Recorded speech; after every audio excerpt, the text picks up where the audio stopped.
Hi everyone, Second Vaccine here, the internet's busiest music nerd, and it's time for a review of the new Greta Van Fleet record, The Battle at Garden's Gate. This is the sophomore full-length LP from Michigan rockers Greta Van Fleet, an anticipated one for me, even if I wasn't crazy about their debut. The reasons why are pretty well known at this point, and accepted across multiple swaths of the rock community. Word around the water cooler is that they kind of rip off Led Zeppelin a bit, and they're not particularly good at it. The boomers that love Greta Van Fleet so don't seem to care, though. And you know what? Maybe they know something we don't. And maybe we're being too dismissive of this band out of the gate, because after all, it is a debut record. Maybe the band hit at a point when they should have been incubating for a little bit longer.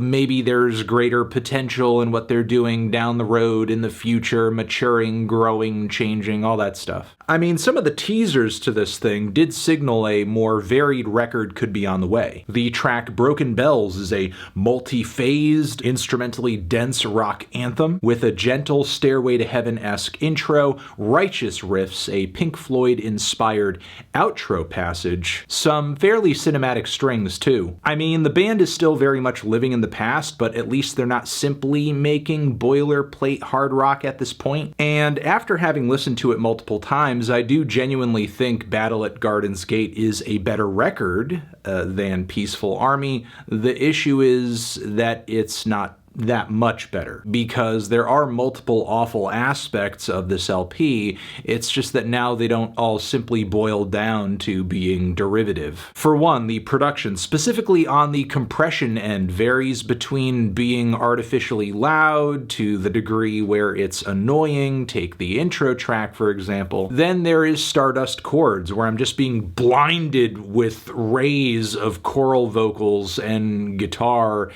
to the point where it's almost deafening. The dynamic range on this track is like non-existent. There are other more nuanced ways in which the sound of this record bites too, like the guitar tones constantly sounding like a cheap imitation of some past rock triumph, or the track Caravel, for some reason, sounds less like a studio production and more like the band pulling off a really bad live performance to a completely empty arena. Most of the time, though, when it comes to the sound and production on this album, the band tries to play it as extravagant as possible, with huge passages of group vocals and the strings I mentioned earlier. And of course, all of this is playing out over the most grandiose, long, and progressive song structures the band has attempted to pull together so far, which isn't inherently a bad thing. I mean, in a way, it's a saving grace. It prevents this LP from being a complete repeat of the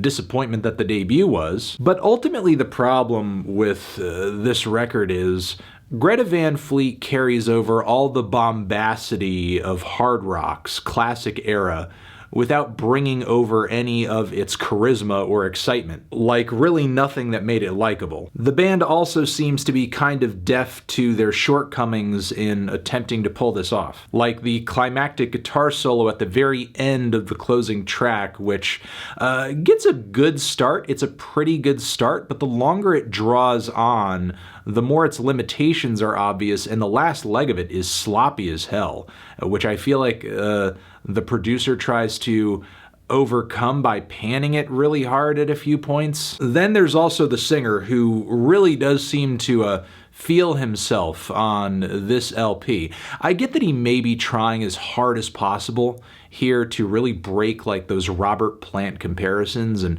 not hang so much in that exact range like he did on the debut, working in more falsettos and more aggressive moments, which leads to a lot of screaming. And Lord, I cannot stand this scream. This is truly awful, and it's on nearly every track here. It was something he flirted with a little bit on Peaceful Army, but my God, the I can't even impersonate it because it's so high pitched and there's kind of a gargling quality to it. It's like he's gargling red hot marbles. The closing track actually freaked me out a little bit at the 450 mark because I had heard that scream so much. It just like bore into my brain, and there's a passage where the drums like start to slow down, all the instrumentation breaks away, and all that you hear really is just that voice, that scream, but very tiny.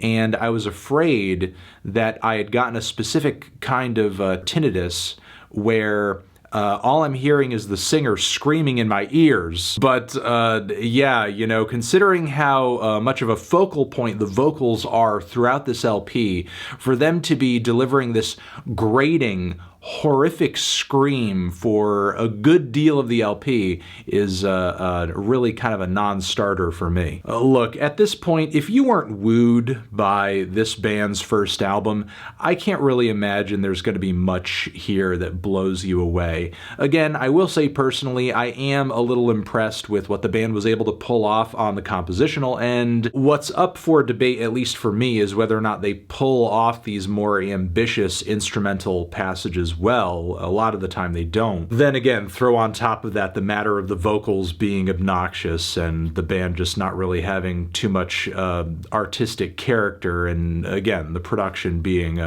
quite mediocre and obnoxiously compressed. But if for whatever reason you loved Peaceful Army, this might blow you away. You know, hearing the band reach for the stars, it may just make you drop your jaw. But for me personally, I cannot say this record is doing much for me outside of maybe a few songs on the front end that I found to be some of their most listenable so far. But every factor and shortcoming working against this record's success that I've been talking about over the course of this review, they all seemingly get worse and worse and worse as the album draws on.